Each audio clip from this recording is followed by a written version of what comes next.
Hey guys, it's your boy Dos and welcome to another video on my YouTube channel.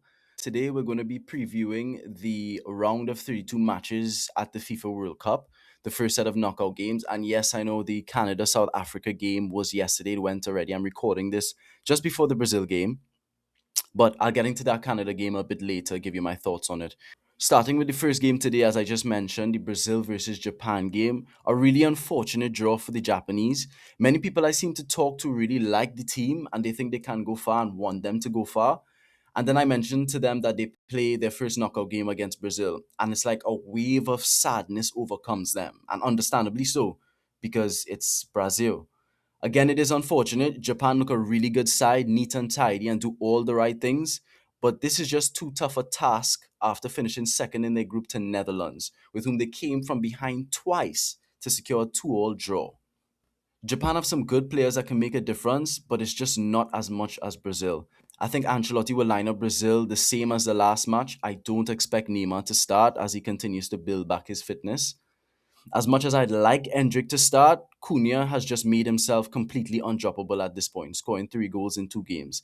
And Vinicius is going to need him to continue his streak if Brazil want to have any chance of progressing into the latter stages of the tournament.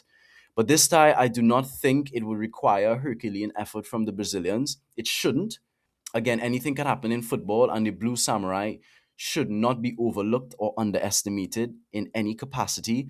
But Brazil should get the job done, and I'm predicting a 3-1 win in favor of the Samba boys. In the next game, Germany play Paraguay, and this surely has to be one-way traffic. Paraguay has not shown enough in the group with the US, Australia, and Turkey, who everyone beat up on, including a second string US team until they gave it away at the end.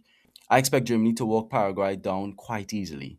Given their strong showings, Ecuador game aside, in my lifetime of watching World Cups, Germany has always been, or for the most part, has always been a model of consistency and usually win when they're favorites.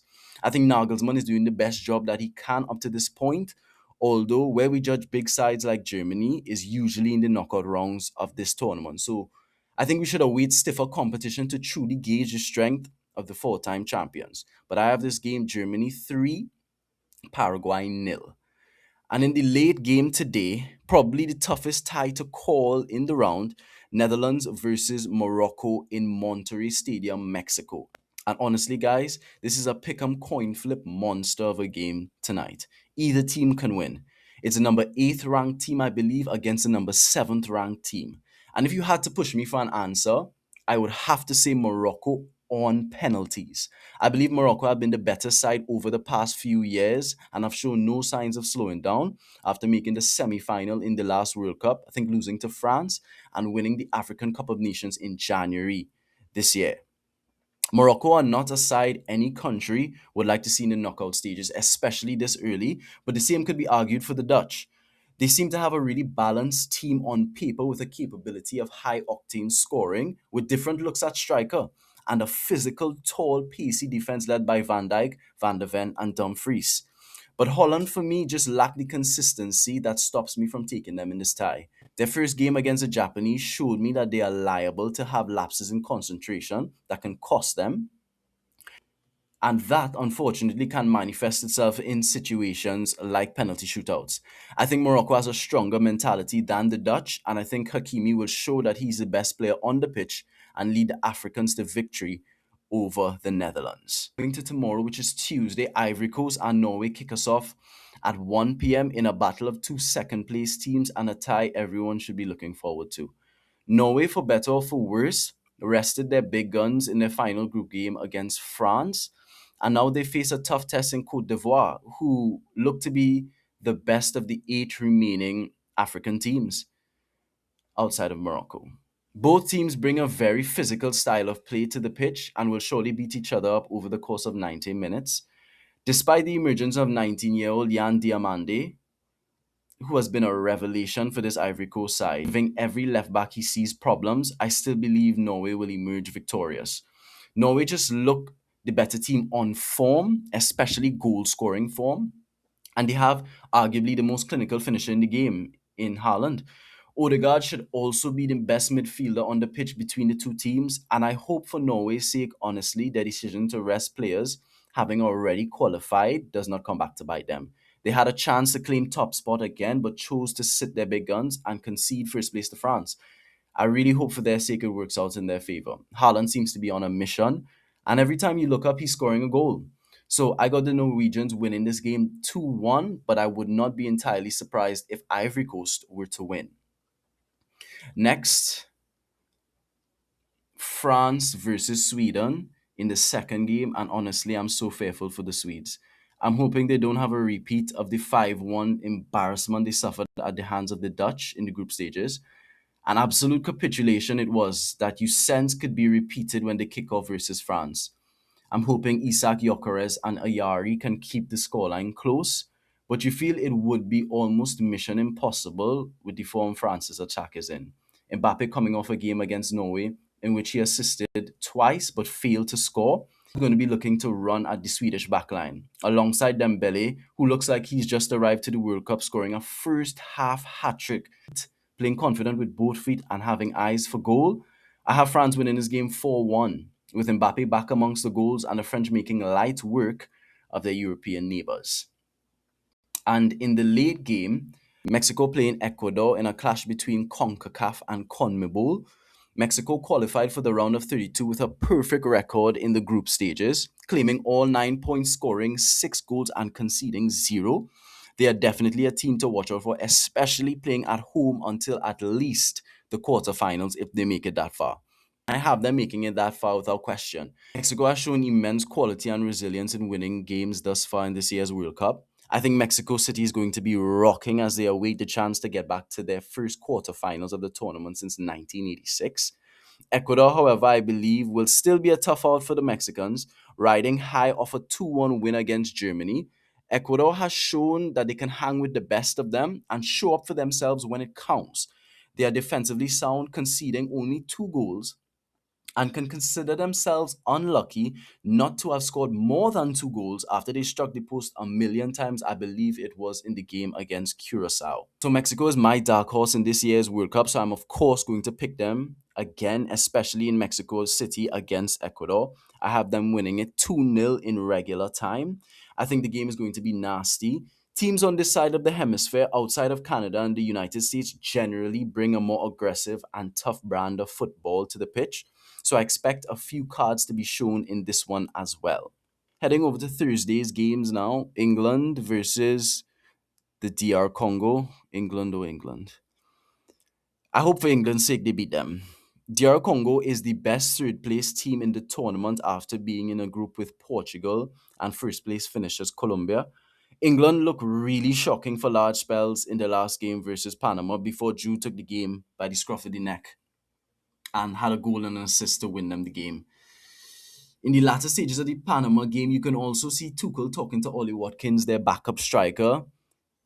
And you can just imagine the conversation with Ollie just being, look, you can see Harry is not on it today. He's actually having a horrible game, but I'm going to have to leave him out there in order for him to at least have the chance at getting a next goal to bring his confidence back up. Because he was struggling, like struggling. You could see it on his face.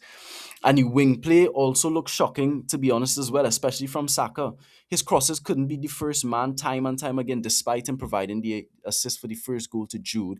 But the cross, I mean, the corner just really bounced around in the box before it got to Jude, who put it away. I believe they rested Rice in that game, but they are going to need him to control the midfield in this tie. I have England going through, but by the slightest of margins, 1-0, as the Three Lions continue to look unsure of themselves. And don't those England kits, the white ones, they look very dull, quite awful, and very much an eyesore. Not a fan of those. I like England, and I like England kits, but those are just. Ugh. The second game, Belgium takes on Senegal, and this is my second coin flip of the round of 32. You just don't know which version of Belgium is going to show up. Yes, Doku is back, and congratulations to him on the birth of his first child. Very happy that he could have been there. I don't understand why people were saying it was quote unquote disgusting for him to leave his national team to go and be there for his wife and the mother of his firstborn child. That was really unfortunate, but he's back, and I would also say he's their best player. But I don't think De Bruyne and Co can cope with the physicality of Senegal. I think it's going to be nil-nil after extra time and would require a penalty shootout. And if it goes that way, I think I'm going to take Senegal to win. Belgium are repeat offenders of getting your hopes up only to let you down. Their golden generation has been over for a while now, and they're clinging to the likes of De Bruyne and Lukaku still to deliver for them on the big stage. Senegal, the better team, prevail on penalties. And in the late game, the hosts, United States, playing versus third place finishers Bosnia and Herzegovina. This should not be much of a contest. I expect the US to continue their hot run of form and dispatch Bosnia quite easily, who struggle to get out of their group, honestly. I would not put much stock into America's final group match loss against Turkey, having fielded an entire B team and still were looking to come back and win the game. US has been looking good. Bosnia is about the same quality of opponents the US have faced thus far. And with the home crowd, it should not be an issue winning this game. I have the US comfortable 3-0 winners, keeping the dream alive for now as they await stiffer competition in the latter stages. And on Thursday, in the penultimate day of the round of 32, Spain play Austria in their first game, and this too should be a straightforward game. Spain have entirely too much, even with the unfortunate news of Nico Williams suffering another injury. That should not be a worry for now, more so for the latter stages. But in all honesty, he never looked 100% when he came on as a substitute in his previous games. His pace, which is his best attribute, was missing and he never really looked explosive. Alex Baena has been playing in his place, and even though he's not on the level of Nico Williams, at least I do find so, find I personally find he's quite wasteful. He's still quite serviceable. Spain are going to need to lean on Dani Olmo, Oyathabal, and of course Lamine Yamal to get the job done in what will be the 18-year-old's first knockout game at a World Cup, and one that I'm sure he will be ready for. I'm taking Spain to win this one 2-0 and can have the ability to rest players ahead of their round of 16 clash. In the second game, Portugal play Croatia. Again, another coin flip, because what version of Portugal are we actually going to see and is actually going to show up? I don't know about y'all, but I'll speak for myself. Ronaldo is becoming a hard watch now. It's clear to see he's not what he used to be, and the team are not playing to the strengths of who he is right now. I've been on the record saying Roberto Martinez needs to go. He has never been a competent coach in my eyes, and he's one of the reasons why Belgium's golden generation that I previously alluded to never got far. He has been shocking as a coach, and this crop of players for Portugal, which might be their best collection of talent this century, and were expected to do much better than they are right now. Ronaldo is struggling. Bruno is struggling. It seems Vitinha is too ball dominant for Bruno to be the best version of himself. Nuno Mendes seems to be the only player playing to the standard we expect of a footballing nation of this caliber. Yes, they were in a tough group, but they never looked like scoring in their final game against the Colombians. And they were far from the best team as well, despite the draw. Colombia and Colombia only needed a draw to win. It was a really tough watch. But again, Portugal, like Belgium, always have a mountain of expectation, and their play always falls below what we come to expect of players playing in the best club teams in the world. The issue is not just Ronaldo, and we know that. He has just become an easy scapegoat because of his name and his clear limitations on the field, which are being exploited by opponents because of poor tactics and poor decision making by the manager. And y'all think I might be crazy, but I have Croatia winning this one as much as I would like Portugal to go through. They just can't be trusted. They've put forth nothing on tape for me to say that they can win this game convincingly. Croatia have shown to be a consistent performer at almost every tournament, and funnily enough, they're also being led by a 40-year-old, Luka Modric.